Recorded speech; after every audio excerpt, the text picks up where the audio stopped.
en aerolíneas, en individual, veíamos que tendríamos unos precios baratos, que si no teníamos la capacidad suficiente o el número de unidades suficiente nos sería difícil bajar los costes. Entonces había 5 temas que nos podíamos plantear. Uno, defendernos y poner barricadas para que no entraran los otros, lo cual cosa es difícil en este mundo tan globalizado y abierto, con lo cual veíamos que no era la solución. Tampoco teníamos el producto tan diferenciado como para poder estar solos en España. 2, atacar desde aquí los otros mercados. Nos era difícil nuestro producto, porque nuestro producto es como la automoción. Al final necesitas talleres de asistencia técnica, necesitas recambios, necesitas dar un servicio al cliente, mismo que exportar vasos o platos, que nadie te pide un recambio, rompe, nadie se acuerda relativamente de qué marca es, pero nosotros hay que salir a recoger y tratar el residuo cada día. El camión no puede, o 2 días sin recoger la basura, podemos haber habido alguna huelga que está pasando. Entonces teníamos, de hecho, nos era difícil desde aquí atacar los otros países.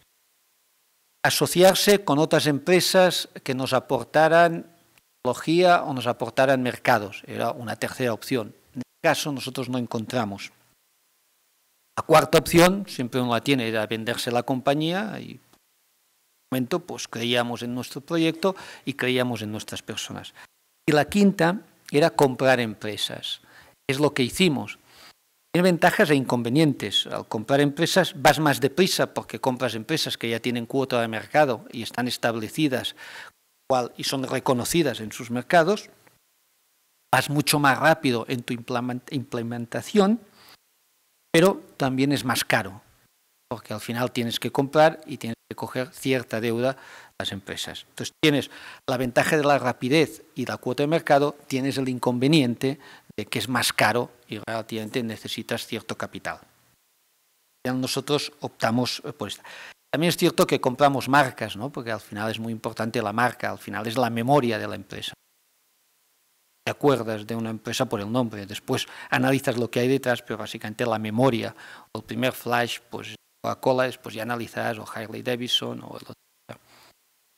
Harley Davidson aprovecho, no hay nada que ver, pero un amigo mío más de Lérida, de mi pueblo, que es el director general de Harley Davidson para España, decía que es la única marca en el mundo que la gente se tatúa en la piel. ¿No? Yo no había que una Coca-Cola o Nestlé. Atención. Al final optamos nosotros por los 5 para comprar. Entonces analizamos y dicen, bueno, muy bien, ¿por dónde empezamos? Por Europa, el mundo es muy grande, al final analizas, España somos 50 o 48 millones de habitantes, esto creo que es el 1% de la población mundial, España también somos solo el 11 o el 12% de la población europea, bueno, el mundo es muy grande, ¿por dónde empezamos? ¿No? Al final dijimos, bueno, vamos a empezar por Europa. ¿Por qué Europa? Porque es un mercado mucho más tecnificado. Hablo año 2006, 2007, 2008. Estamos un poco... Entonces era un mercado mucho más tecnificado, que tenía en ese momento más valor añadido y era más exigente. Y pensamos, vamos a estar en los mercados más exigentes, si estás en el más exigente no sea más fácil ir a los otros mercados. Porque era un mercado estable, el mercado ya existía, un mercado más consolidado, era un mercado natural, porque hoy hablar de Europa, yo creo que nosotros hemos hecho un cambio también en la empresa. Para nosotros Europa ya no es exportación, ¿no? Europa es un mercado interno y ya creo que Europa, el mismo director al que lleve España puede llevar toda Europa, o el mismo que lleve Inglaterra puede llevar España, con lo cual para nosotros hoy, pero en sí que en su día era un mercado, hoy lo hemos cambiado y el mundo va avanzando, ¿no? Pero era un mercado natural, como decía, y era un tiempo más corto, porque como decía antes, el mercado ya existía y podías salir mañana a vender, hoy había esa necesidad. Apostamos primero por Europa.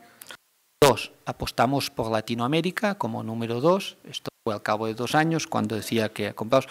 ¿Por qué Latinoamérica? Porque está avanzando muy deprisa, es un mercado que nosotros tenemos una ventaja que es el idioma.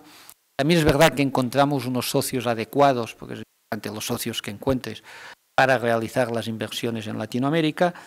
Y 2, apostamos por Latinoamérica. 3, hemos apostado el año pasado por ASEAN. Básicamente nosotros estamos fabricando, como decía, en Malasia, tenemos una planta para toda la zona que es ASEAN. 4, apostamos por China, estamos cerrando un acuerdo de joint venture, 50% nosotros, 50% Brilliance, que es una empresa china, para la fabricación en China a partir del mes de junio de este año. Y quinto, estamos ahora, 2013, apostando muy fuerte por África, ¿no? Por lo que contaba. También hay que pensar que, claro, que nuestros productos no son de primera necesidad, es decir, nosotros, primero es que la gente coma, dos, que tenga más de agua y energía, y una vez tengan esto, viene el tema del residuo, ¿no? La recogida del residuo y su posterior tratamiento. Entonces, nosotros siempre tenemos que llegar a los países intermedios, muy ricos o muy avanzados, que está casi todo hecho, tampoco muy pobres, que en ese momento no tengan cubiertas sus primeras necesidades, o una gran parte de la población no tenga cubiertas. Estamos ahí en la fase intermedia o en esos países intermedios. Por lo tanto, hicimos este plan que hicimos 2007, 2008 hasta 2013, el plan a 5 años de esta internacionalización. Digo, Europa, por lo que he contado antes, Latinoamérica, ASEAN, China y África son donde nosotros ahora nos estamos focalizando. Y al final, bueno, ¿qué es Rosoca hoy? Lo contaba antes, somos un equipo de personas, 2.200 personas, casi 1.000 y pico personas, con 700 millones de euros de facturación en los países que he contado antes. Y tenemos una particularidad, aparte de lo que hemos hecho, que nosotros no creemos en departamentos, estructuras departamentales, director comercial, director financiero, tienen que ser unas unidades mucho más matriciales y no tan jerarquiales.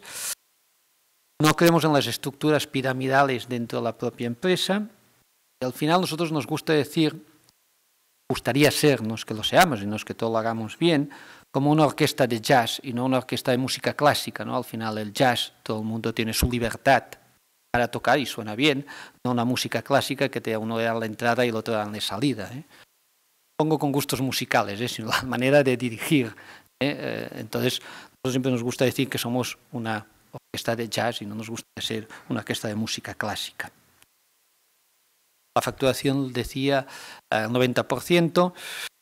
Y al final, hombre, el éxito, cuando analizas un poco, hasta hoy, repito, no sé lo que nos pasa mañana, pero hasta hoy, tenemos una frase que vamos repitiendo con nuestra gente, que el éxito, lo apunta aquí, no consiste en hacer cosas extraordinarias, sino en hacer extraordinariamente bien las cosas ordinarias del día a día, ¿no? Creo que esto es la filosofía que nos tiene, es decir, hacer las cosas bien el día a día.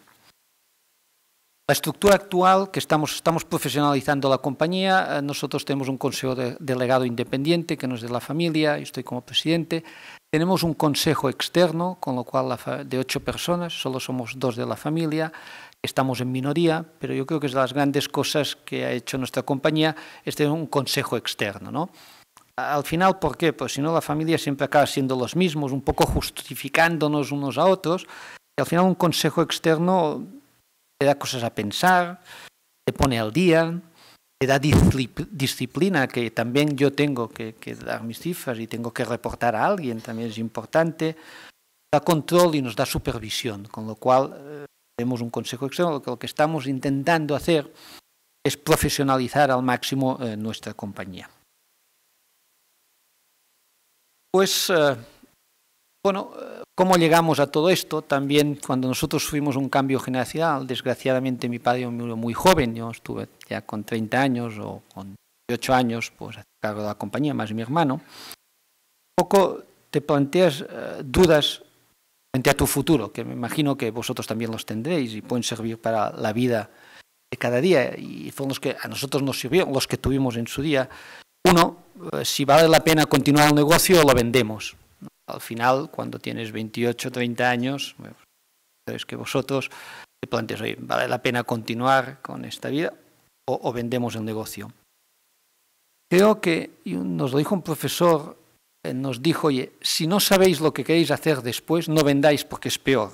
Si tienes una alternativa o tienes un plan B, vende si quieres, pero si no tienes una alternativa, solo vender para vivir mejor, acabarás viviendo peor. Tenía razón, es decir, no teníamos una alternativa. Por tanto, continuar, también porque creíamos en el proyecto y creíamos en las personas. También nos dijo, decidir rápido, ¿no? Porque mientras no decidís, os vais causando desmotivación vosotros mismos, ¿no? Cuando al final parte del estrés viene cuando no tomamos decisiones, ¿no? Y una decisión muy importante. Entonces decidimos continuar. La segunda pregunta era si continuábamos solos o acompañados. Bueno, esto también pasa en la vida, ¿no? Al final vas solo o vas acompañado. dijimos que había que ir acompañados con gente que supiera más, que nos añadiera conocimiento, que nos añadiera también liquidez o dinero. Y esto depende de también el tamaño o la dimensión que le quieras dar a tu empresa, te ayuda a responder estos temas. A partir de aquí depende la ambición personal de cada uno, la ambición que tenga cada uno. También nos planteamos si teníamos equipo, personas, el número de personas, en la calidad y en la motivación de la gente que teníamos. Vimos que sí y continuamos, ¿no? Pero es importante tanto el número de las personas, sino la calidad y la motivación de las personas que teníamos. Y estas personas ya estaban suficientemente profesionalizadas, ¿no? Vimos que sí, por lo tanto, nos ayudó a continuar. Luego, la otra pregunta es si nos especializábamos o diversificábamos, ¿no? Siempre sale esta pregunta. Ya, después de mucho pensar, digamos, mire, nosotros tenemos que ser en una o dos cosas o intentar ser los mejores del mundo. Y a partir de aquí, dar servicios adicionales siempre al mismo cliente. Es decir, al final lo más importante es el cliente y es el que no hay que dejar. Digamos, vamos a ser los mejores en dos o tres cosas, una o dos en el mundo, y a partir de aquí vamos añadiendo servicios. Nosotros empezamos con el contenedor, ¿no? Que aquí la mayoría de gente cuando dice, bueno, Ros Roca asimila los contenedores. Hoy el contenedor solo es el 7 o el 8% de nuestras ventas. Todo el mundo pensaría que es la parte más, pues sí que es la parte más visible. Entonces, vamos a ser visibles en algo, también los mejores, o intentar ser los mejores en una o dos cosas, y a partir de aquí, como hemos dicho, vamos a añadirle a la cadena de valor siempre dentro del mismo cliente, y con lo cual es lo que hicimos. A veces nos pensamos la vida intentando cosas nuevas y también es importante pensar en lo que tenemos y cómo lo conservamos, ¿no? Que es mucho más veces importante que cosas nuevas. También nos planteamos a nivel de la empresa si éramos más patrimonialistas o más empresarios, nos la jugábamos. Bueno, en ese momento nos la jugamos más que patrimonialistas, ¿no? Y al final siempre llegas a la conclusión que los negocios siempre son buenos o malos dependiendo básicamente de tres cosas. De las personas, de la ilusión que pongan estas personas y de la estrategia que haya detrás, ¿no? De la automoción, hay empresas que van muy mal y pierden mucho dinero y hay otras que nunca en la historia habían ganado tanto dinero. Compañías aéreas, hay unas que están muy mal y otras que están muy bien. El tema del textil, el tema de muebles, da igual, cojamos el sector que cojamos, nunca se había dado esta paradoja que unas pierdan tanto dinero y otros ganen tanto dinero, cuando ves es una barbaridad. Pero fabricando lo mismo, hay que hacer un análisis. Y luego veíamos que teníamos líderes o que podíamos liderar, ¿no? Y bueno, cuando habláis de liderazgo en la empresa, y después saben más que yo, pero al final yo cogí una definición, al final el líder es aquella persona que forma equipos mejores que uno mismo. Creo que esto es la gran definición de un líder, ¿no? Es aquella persona que es capaz de formar personas o trabajar con personas mejores que uno mismo, ¿no? También me dicen y el líder tiene que ser un ganador, porque a veces confundimos el ganar, hablo tanto económicamente como el ganar empresarialmente o personalmente, con un líder. Y había una definición de un amigo mío, que es profesor de una universidad también, que bueno, hay un ejemplo que es, por ejemplo, Rafa Nadal es un ganador. Pep Guardiola quizás es un líder. La diferencia entre llevar un equipo o llevar un individualismo, ¿no? Ganador puede ser un líder. Hablar del Barça hoy no es el mejor día, pero bueno, era para poner un ejemplo. Después, como decía, ¿por qué fuimos a otros países y después de Europa? ¿No? Decir, bueno, ¿y por qué Europa y por qué decidisteis luego por los otros países? Básicamente porque veíamos que en ese momento, en el año 2008-2007, el 49% del PIB mundial ya estaba en países emergentes. Pero había una estadística que decía que en 10 años, si el 2018, casi el 70% del PIB mundial estará en las economías mal llamadas emergentes, porque ya no son emergentes, hoy ya son realidades, ¿no? Dijimos, Europa, básicamente hacía 40 años, representaba casi el 40% del PIB mundial, se prevé que en el año 2020 solo sea el 11%, con lo cual, claro, focalizarnos en una economía que en el año 2020 solo sea el 11% del PIB mundial, entonces, bueno, falta que os hable de los crecimientos que están todos los países, pues China, India, Rusia, los países BRIC y tal. Simplemente para dar una reflexión también, que esto hace pensar, Hoy el hombre más rico del mundo es Carlos Slim, que es mexicano. El banco más grande del mundo es un banco chino. Y la empresa que ha crecido más bursátilmente en los últimos 5 años es Petrobras, que es una empresa de petróleos brasileña. Nunca, por lo menos cuando yo estudiaba o tenía vuestra edad, se me hubiera ocurrido pensar que el hombre más rico del mundo sería un mexicano. El primer banco mundial fuera chino, o que la empresa por capitalización bursátil de más crecimiento en los últimos años podría ser una empresa brasileña, lo cual significa que el mundo nos ha cambiado, ni por bien ni por mal, ha cambiado, y entonces hay que adaptarse a la realidad. También decir que básicamente los países mal llamados pobres están pagando hoy nuestra deuda, es decir, el 40% de la deuda que tiene Estados Unidos está en manos de los mercados chinos, pero es que el 35%, 40% de la europea está en de los países árabes, lo cual, bueno, los mal llamados países pobres tendrán que pagar las facturas, con lo cual es una oportunidad, no es, simplemente es una oportunidad. Y por todo esto es un poco números y cifras de por qué decidimos salir, o en su día decidimos salir no solo Europa, ¿no? También, si os acordáis, hubo una reunión en Washington hace casi 2 años que se reunieron Brasil, India, China, Rusia y Sudáfrica. El motivo de la reunión era cómo nos podían ayudar a nosotros, ¿no? Es la primera vez que se reunían estos países para ver cómo podían ayudar a lo que era la comunidad europea, ¿no? Hay que pensar. Y había una estadística que nosotros la utilizamos en su día, este color, muchos años, pero creo que es válida aún ahora. Es, si vemos el crecimiento del PIB, no lo he proyectado, pero bueno, si vemos en los años 80 y cogemos lo que eran las economías emergentes, crecían un 40% en 10 años, hablo de los años 80, sería un promedio de 4% anual, hablo siempre de periodos de los años 80. Veas que el mundo crecía un 38% y las economías avanzadas un 40%, las economías emergentes un 38%, y el mundo estaba creciendo también un 38%. Estamos muy equilibrados. Cogíamos los años 90, ya las economías emergentes crecían un 46%, el mundo un 37%, y las economías mal llamadas avanzadas solo un 32%. Pues que se espera que el siglo XXI las economías emergentes crezcan un 84%, el mundo un 43%, con lo cual el mundo está creciendo, y las economías avanzadas un 17% solo. Es decir, se pasa de las economías emergentes que crecían un 37-38%